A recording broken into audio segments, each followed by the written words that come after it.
19 лесных пожаров за сутки. Правительство Республики Коми ввело особый противопожарный режим на территории региона из-за жаркой погоды и угрозы лесных пожаров. В лесах запрещено разводить костры и пользоваться мангалами. Предполагается организовать патрулирование и посты на дорогах, ведущих в лесные массивы.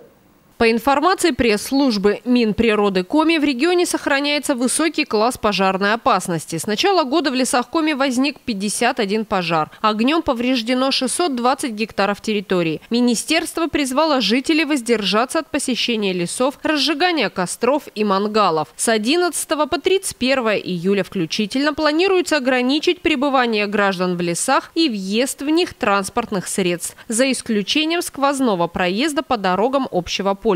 Исключение граждане, чья трудовая деятельность связана с пребыванием в лесах и лесопользователи. При этом они обязаны обеспечить состояние повышенной готовности средств предупреждения и тушения лесных пожаров. Введение особого режима позволит установить дополнительные требования пожарной безопасности, усилить мониторинг лесов и более оперативно реагировать на развитие ситуации. В этом году наказание за нарушение правил пожарной безопасности в лесах ужесточено. Штрафы для граждан выросли более чем в 10 раз. Увеличенные штрафы действуют в условиях особого противопожарного режима – режима чрезвычайной ситуации, возникшей вследствие лесных пожаров.